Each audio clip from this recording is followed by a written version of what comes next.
I have a feeling Eunited will be most certainly looking to try and go for the 5-0 here, Wes. And the boys, they just need to try and stay on top of Eunited. Do not allow them to overwhelm them. Don't allow them to outslay them heavily. Get hold of that heat wave on the map. Show what you can do. It's EU versus EU. Yeah, we're already hopping on board with Rain. You see him immediately go to his closet. He's going to want to control that, but what does Eunited do best? They control the enemy's closet. Don't be surprised when Rain makes his way over there as soon as he can. Yeah, this is what you'll see a lot of teams kind of calling the car side, and it is the desirable side of the map, as the first camouflage and the first pull is going to go into the hands of Eunited. Rhino running this one. Nick is going to be floating around, and look at this, trigger discipline. He should be able to go for a big back smack, but at least we've seen the boys maybe suss something out, smell something out, and realize that Nick was going to be there and waiting. But flag number 1 is already in possibly record time. Yeah, I'm not one to point out statistics just yet in the game, but not even a death for Eunited as the first cap gets put in. That's a bad sign for the boys. Yeah, there has been 4 down several times already for the boys, and they really just need to pick themselves up, try and group up, but the Dynamo nades are coming in, and the whole of Eunited are just absolutely pummeling the boys at this point. And Nick says, you know what, let's just get another flag on the go, and it's going car side once more. I mean, I said they coined this in the online qualifiers, and back-to-back flags are going to be run to this Dynamo side through both the closets across the bridge. You're going to see Nick punch this one in, and still no one to die yet on Eunited. No one to die and no kills on the side of the boys. This is difficult to watch, but there's another flag being run. And I tell you what, if I'm Eunited, I'm looking at those stats and I'm saying, hey, maybe we could make a little bit of history here and really show the dominance of North America compared to Europe. Sniper trying his best to get round, and Robson has managed to put a kill on the board. So the boys, at least now, have started to get firing. Yeah, unfortunately, it's not a game of Team Slayer. That's actually probably fortunate for the boys as well. But as in a game of CTF, you're going to have to figure out a way to get some kills. They've got 2 to their name right now. Morga does get a kill there, I believe. Actually, he goes down as well. So still fighting for map control, and it's easier said than done right now because Eunited seem to be hot already. But this is capture the flag, right? Even though all that dominance at the start of the game, it's still only 2-0. So there is still a real chance that the boys could, you know, manage to get some kills on the board, manage to get a little bit of map dominance, and who knows, maybe they could get a flag pull. But it's Nick once more running this flag. The boys just don't seem to be able to get off their spawn. They don't seem to be able to get any top middle control, and it's 3-0 now to Eunited. As we continue to flip screens across Eunited, notice each one of them sandbox, right? Notice each one of them has been scavenging across the map. We see Thrust in the back pocket of Nick. It's going to give him every advantage. He's got a teammate with the heat wave. I mean, they are just collecting everything they can, using it to their advantage, and that's why they've been able to go up 3-0 in the first 3 minutes of the game. Well, we've had an impressive start here from Eunited, and Nick really asserting his dominance. It was an impressive start throughout the online tournaments from Eunited as well. I know you said, Wes, you were expecting a little bit more, but they had an 80% win rate throughout those online qualifiers. Even though they had a few losses, maybe they wouldn't have liked to actually have gone across, at least they were able to still be statistically on top. On the side of the boys, they had a 70% win rate. So even though maybe they're getting overshadowed here, they still had an impressive performance in Europe. Different competition, though. Completely different competition. And like I said, United, they tend to do well against teams that they are favorited against. It's the teams where they're underdogs. It's that top 4 in North America they typically struggle with.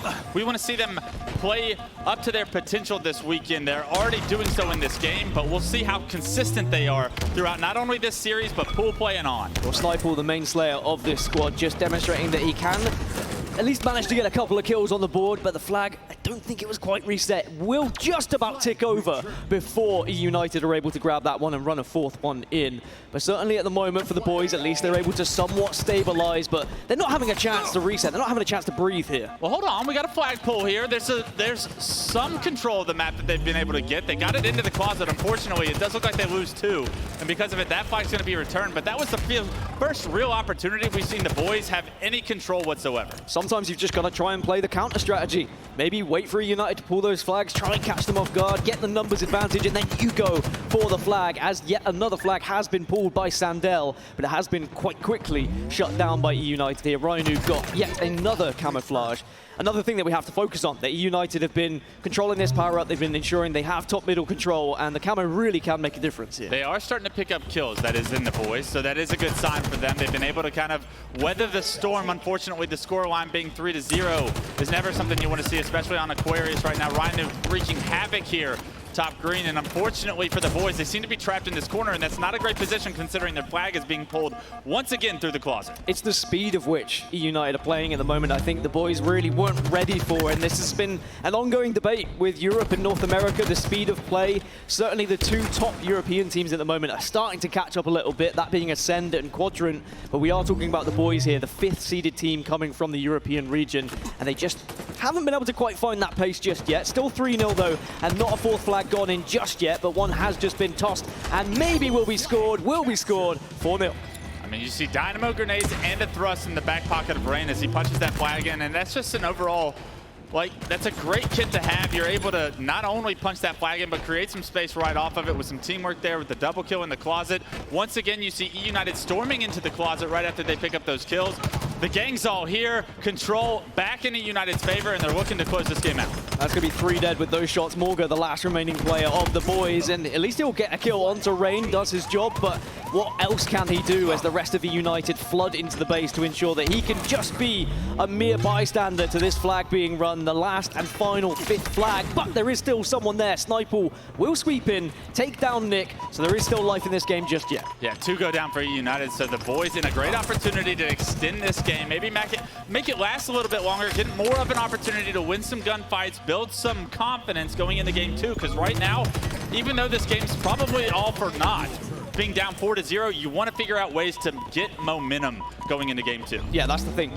I mean, even though 5 minutes may seem like a long time, I feel if Eunited suddenly feel like they're going to be on the back foot, they can easily just kind of post up, slay, and then it becomes increasingly difficult for the boys to get in that base and pull that flag. But they will at least try and go toe-to-toe with Eunited here, try and get some more slays on the board, try and get some more confidence as Spartan is running yet one more flag. I don't mean to beat a dead horse, but look how 3 members of Eunited were in the closet all together, pushing out into the flag. You see Spartan knows it's his position to grab that flag. The other 2 are able to slay, but that closet control is so important. Is this play going to be expected? The Snipeball with a one-on-one does end up trading, but unfortunately that means all 4 dead for the boys, and that last flag is going to be punched in for United. Yeah, I think it was a race of who could actually pick up that flag, who could score the 5th as a dominant and impressive 5-0 performance from United. I think that's what we expected. I think that's what was written in the script here, but I think we have to focus on just how efficient this United roster team was there. Yeah, absolutely. I mean, it was total control from the start to the finish. Fortunately for the boys, they were able to weather the storm for a little bit, get a few kills. Nobody got goosed, but still the result the same, 5-0, and that's a dominant performance from Eunited. Exactly what Eunited fans wanted to see coming into this tournament. And it was a difficult start for the boys as well. It took them a couple of minutes before they got a kill on the board. It was very much the Eunited show, and I started to wonder whether we were going to see a game where all 4 players weren't able to get a kill, but that would have been extremely impressive on a game time like this. Never have we seen that, especially in a pool play outcome of 2 professional teams going at it. That would have been a very incredible performance from United, but still, I mean, they got the job done. Everything went their way. And if you're looking at the boys' perspective, you have to do a better job of getting some map control to be able to compete for camos and heat waves and dynamo grenades in order to even try and stay in some of these games a little bit longer. I think now we're moving to game number 2, and it is a recharge Slayer, and it is an opportunity for any team to get back into things. We've already said this, that Slayers are usually the game type where the lower seeded team might actually be able to achieve something, might be able to get series against Eunited. And who knows, maybe it could be actually a victory on a Slayer. I think if they're going to get a result, this is their best chance, regardless if it is one of their worst or best maps. Recharge Slayer, Wes, talk me through the kind of fundamentals of this map. How do you win? I think you win by continuing to control these power positions like top BR and top commando, right?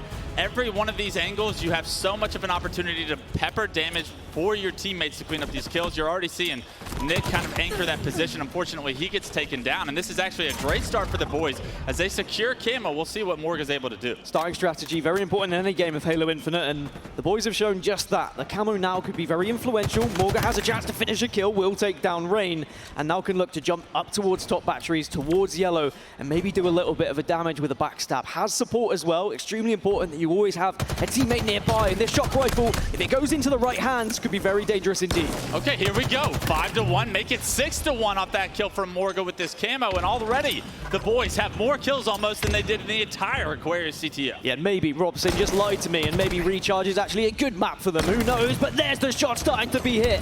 Morga showing that EU can turn up a little bit as a double kill now is found. They just need to make sure they don't get ahead of themselves, but I love the confidence there, turning back, trying to hit the triple. I love the bait and switch we just saw in Pipes. That shows the teamwork, the veteran shit that you talked about before the series started for the boys. They're going to have to lean on teamwork to try and take down this United roster. Yeah, they cannot allow United to get ahead, get control, and really start to dominate them and consistently press them and not allow them to breathe, which is what happened in that Aquarius CTF game. But Rain at the moment, somewhat on the back foot, just hovering around the kind of long haul area, but he can see these grenades coming into him. But he desperately wants to get these grenades so he can fight back.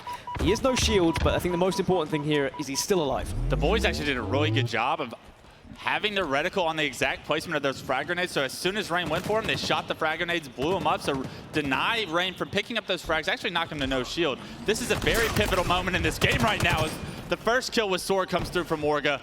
You see the boys now with no camo on the map to be played with. How are they going to be able to play against Eunited without the same power curve that they had earlier on? Well, Morga's starting to put on a bit of a show here. Arguably the objective player of this team, if I had to be honest, but you wouldn't know it with the start he's had with the shock rifle, now has the sword in the back pocket. But there's a lot of responsibility if you have the sword. You cannot afford to give it away. Don't allow Eunited to set up with a sword. Otherwise, it could be very detrimental to you. But he already knows there's someone trying to push him at yellow here. Has to just hold down, hold his fort here. Don't give anything away. He didn't know a player was right behind him on that bat ledge, but that player actually fell to the battery, so Morga's safe for now. They have to figure out a way to keep him alive because he's in such a crucial position to anchor for his team. This is the thing, if they slow this down too much, it's going to allow Eunited to start to slay, to start to get comfortable, but the sword can do damage, but not enough, just can't quite get there with the swipe. And now, unfortunately, this is where it could get bad news for the boys. They've given away that sword. Have they given the chance for Eunited to really start to take control of this game? I think we'll be looking back on that exact play, hoping, wishing that Morga was able to get that double kill, unfortunately, because he goes down. Eunited not only take the lead, but they now have control of the power weapons as well. So if you're the boys, you have to slow this game down, but I'm not sure United's going to allow that to happen. 19-14, so after that impressive start, it's now Eunited who have taken control by 5. And with the shot rifle in the hand of King Nick here, this could start to get a little bit ugly. If he can take some angles, take some faces, the boys might start to just dwindle away. They just need one good push, though. Take this setup away from United, get the power weapons. The first shot's missed, but the sword is there for that exact reason. Killing spree for United's King Nick. If you can't do it with the gun, pull out the sword, close the distance, and get the easy kill. The killing spree comes through. Nick at 7-4. I talked about how he's going to be a vital piece to United's tournament run. He's already starting off very well so far in these first 2 games. A nice shot with the shock rifle there. And Nick showing you just why this United roster picked him to be their 4th. Yeah, and I think the shock rifle can do so much damage as it comes in again and again, as Nick's starting to really put on a demonstration of what the shock rifle can do. Doesn't get the triple kill, but it doesn't matter because the damage was already done. And now this lead has managed to increase to a significant amount. It's by 12 now to 29-17, and the boys, after such an impressive start, have really dropped off. The game was very close when you saw the boys in control. The second United gets control of the game, look at the score, Dan. Already 30-18, make it 19 though. And United is really starting to run away with this now that they have complete control of the map and they can basically force the boys where they want them to be. Great confidence shown by Nick, just grappling his way towards enemies, away from enemies, making sure he's within a distance of his teammates, and now he's just full sending this one with the Mangler. Doesn't want to give this away, but he certainly just allows the rest of the team to push with him. It's a killing frenzy for Nick. He can do it with the shock rifle, the sword, the Mangler, the BR. Nick doing it all right now, picking up a brand new fresh shock rifle as well. Unfortunately, the frenzy gets stopped, but King Nick already doing the damage and creating the difference in this scoreline. Yeah, Nick with 12 kills, but there's plenty of assists for Rain. 9 assists for him at the moment, so a great contribution and great teamwork being demonstrated by United right now. A little bit of a dance in the Whirlpool area will allow Nick to get away and Thankfully, a teammate once more is there to clean things up. But as things slow down, I think for the boys, this is going to be a very uphill battle if it wasn't already. They like to play a little bit slower, and Eunited are just consistently pushing the spawns. They're running as a wolf pack. They're always in a 2, and the boys really struggling off spawn. We did just see the boys slow it down, and they just went 3 for 1, make it 4 for 1 and 4 for 2. Now that they've killed that sword player, a great job by Snipeball there. But they weren't able to slow it down earlier, and because of it, they now have this 15-kill deficit that they're having to play around. It'd be almost a miracle for them to try and come back now. I think we almost bring it back to when we had the impressive start from the boys, and when they were on top of the game, maybe they didn't take advantage of that. Maybe they weren't aggressive enough. Maybe they tried to slow it down too early when they had the sword in the control room area, and now this deficit is just too much. But Snipeball has been impressive in this life. He has got a few kills on the board, certainly has fantastic aim, and I have been impressed with what he's been able to achieve in Europe, but maybe one step too far here in North America, as Ryan has managed to get one more camo. A massive mistake from the boys right there. They actually had numbers advantage, and somehow no one's looking at camo. It allows Ryan to be sneaky, pick that thing up, gets the first kill, picks up grapple. Can he get into the window and stay alive? Yes! And now Ryan with Mangler camo looks to close this game out. Great movement from Ryan and really just chasing his prey in the moment. He's very much the hunter. And they managed to get up to 46. So camo plus shock rifle, we can pretty much sit exposed. As I say that, the camouflage does dissipate. But 47 to 31, this one is all but over.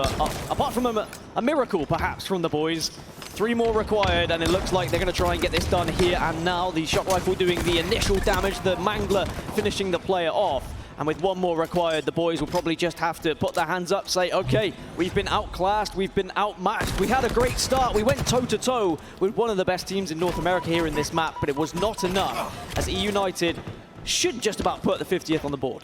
Yeah, and taking a look at the scoreboard right now as they get the last kill, 50 on the board. Spartan the dog, we didn't see much of a screen. He had 16 kills in that game. Eunited up in the series now 2-0. Yeah, a very confident display again. There was a little bit of a shaky moment right at the start for Eunited, but again, that does demonstrate. Number 3 is going to be live fire oddball, and if anything is to go by from those first 2 maps, it's going to be a difficult one here for the boys. It's going to be very difficult, especially if this snipe can get into the hands of that Spartan the dog, Rain, or King Nick, honestly. All 3 of those players, incredible when it comes to sniping. I love Rain's point of view, so I'm hoping we get an opportunity to hop on board with him throughout this game. I haven't seen much of him this series. He's got the ball in hand, doing his job as the objective player, but he can slay with the best when he's on. So as a reminder, Oddball on Halo Infinite has some slight changes from what you might be used to as a veteran Halo fan. And it is now round-based rather than just to a set scoreline. So it's a best of 3, it's first to 2 points, and it is 100 points on the board to achieve 1 round point. And from the start, I mean, Eunited have been able to get 3 dead twice now on the side of the boys. The boys really struggling to match the slaying power of this Eunited roster. And already we're seeing a ball setup towards tower. A tough kill for the boys right there. Ryan barely gets the headshot as that player picks up the overshield. Because of it, he's not able to activate the overshield, leaving Ryan with the overshield. And now the one player with snipe that I said I wanted Eunited to pick up now has it. You're seeing Ryan with this overshield, see if he can make something happen top middle. Well, they know that he's there, but Ryan confidently peeks out with a little bit of overshield left just to ensure that he gets that kill, as the time's still ticking up for Eunited, and the boys need to band together. They need to ensure they go for a push, and that's not what you want to see. One individual player pushing behind and getting taken down, because now the boys are at a disadvantage. 3 players versus 4, and realistically, they've got to try and delay this, wait for the spawn, but they're not able to do so. Morga takes some battle rifle bullets to the head. Look at this angle with the snipe. Ryan jumping up on that box, being able to look front tower there, could land a nice body shot, dealing a ton of damage from an unsuspected angle. I love that kind of stuff from Ryan Noob. He's one of the best to do that. Really find off angles, find different situations to give his teams advantages, where he can just be a pesky player. 2 kills do come through for the boys, but the ball being rotated right now, and Rain's still that ball carrier. Over 65 points already. Yeah, this is a ridiculous amount of time to be found, and it's already been rotated towards green as well, to the B area if you're used to playing strongholds. And I love this angle, an angle that I'm sure a lot of you are playing. It just allows you to avoid grenades coming in, and also gives you the opportunity to maybe surprise your opponent, get some initial shots. There is a couple of kills that have gone in the way of the boys, but they're immediately traded out here by Eunited. Spartan does have a little dance with Sandel, but on this time, Sandel wins the tango. First mistake for Eunited in the series, I would say. They don't play the ball, they get slayed, and now the boys were in a perfect position to pick that up and get some time of their own. How long can the boys keep this setup? Well, I'd love to see them have a setup that gets them back into the game, but unfortunately, here in Garage, it's a very difficult setup. You're very vulnerable to grenades, you're very vulnerable to pushes from several angles, and that's exactly what you've seen already. Eunited taking down 2 members of the boys. Morga has to kind of try and hold his own here. Does have a Mangler in his back pocket, but it's not going to be enough. The grenades come through. Robson and Morga fall, and just like that, the setup broken. Ball time goes back towards Eunited. The second Eunited get 2 dead, they swarm the last 2. Morga doesn't have an answer for that amount of numbers, that amount of DPS coming through. And right now, Spartan with the snipe, one of the most lethal players on this United roster, a main slayer for this squad, given an opportunity to showcase his skills right here and now. Ticks over to 100, and as it ticks over, Spartan stands up and says, "Thank you very much for allowing me to have that shot right through the visor," as Richard Sims would say. And it's a 1-0 advantage in rounds here on Oddball Live Fire, and certainly an impressive way to finish the round. Unbelievable shot there from Spartan, and if he had had an opportunity to use the rest of that ammo, we would have seen a highlight, I would assume. Already taken down, though. The boys start off with 3 dead. Unfortunately, only 1 goes down for Eunited, and already you see Eunited once again in the second round jumping out to a lead. Spartan's got the snipe, and we're back in the same situation we just ended the first round in. This is a worrying situation for the boys. Do you want to avoid Spartan? Because otherwise things are going to start to happen like that. Snipe is the first one to take a bullet to the brain, and now it looks like Spartan just wants to actually make a little show reel here, wants to put a highlight reel, make a montage, going for the no-scopes, eventually does hit, and with such confidence, unfortunately, he does go down eventually. Very confident play as Spartan went for the no-scope multiple times in that situation. You can see he's just oozing confidence with his gameplay right now. We'll see if that continues when he starts to play in more intense series, but beautiful shots from Ryan as well for the double, and it's like everyone on the United playing individually well right now. Ryan providing the wiggles for everyone to watch as Nick does get taken down with the heat wave, so that's gone into the hands of Robson here, but it's, again, 51-0, and unfortunately for the boys, they've not been able to get the ball, they've not been able to get the setup. They have been able to somewhat slay out United to stop this time from going towards that 100 mark, but it is not going to be enough for them to set up themselves. The Spartan just scampering away through bottom middle here, and the survivability I'm seeing from United, extremely impressive. Yeah, great job by Spartan to stay alive there. It's not easy to choose what the right direction is there, but we do see a few kills come in from the boys. They have the ball at tower, so this another real opportunity to get a setup, maybe a chunk of time, get back into the second round, maybe push it to a third. United probably saying, and Spartan probably saying, hey, can we just delay this one a little bit? Let's not win this one just yet. Let's wait for that sniper to come up so I can start to have a couple more montage clips on board. I've seen players like Royal 2 extend games when they know they have the series won in order to get their stats up. I hope that's not what we're going to see from United. Who knows? At the moment, they just need to get this ball away from the boys. A clever play ball, but it is going to mean control going back into the hands of United as the ball will be reset. But Rain is going to be in a position here to stop anyone who wants to go for it. He will wait, and the ball will be taken. And that's an interesting repulsor. I didn't know what was attempted there, maybe to try and jump top middle, but either way, it does not matter because they're going to be putting more ball time on, which means the boys have to break this setup soon. Otherwise, this series will be finished. Great rotations by Ryan Noob to double back from the pillars into bottom mid with this ball.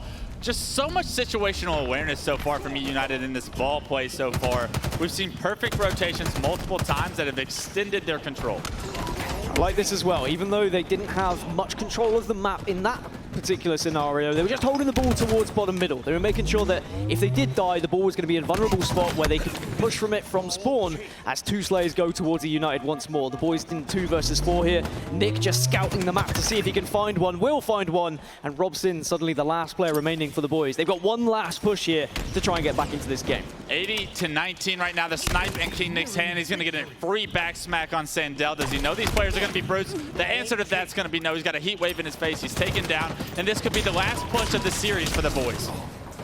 Should be the last push unless someone can sneak behind, but 2 have gone down. Ryan Noob now having a 1v1 here. Does get the initial damage, but all the meanwhile, the ball is still being held by the United roster, and they only need 4 more points. Desperate times for the boys as they try and stop it, but it looks like 99 will tick over, but not quite to 100 just yet. The boys arrive just in time to keep this series and this game just about alive. You saw United try and throw the ball to the last player alive, maybe get that last second. It didn't work out in their favor, and now the boys, with their series lives on the line, cannot allow another point to be scored. I mean, I have seen comebacks like this, but this is going to be a difficult one. A nice perfect from Rain to make it even harder, and I'll tell you what, things have gone from bad to worse. The overshield has been grabbed, 2 are now down, the ball has been reset, it's only 1 second that remains, and it's going to be 3-0 to United in this series. A very confident and impressive display, and I'm sure the boys would have learned a lot from that series. Got a lot to learn and a lot to improve on right now if you want to play with America's best.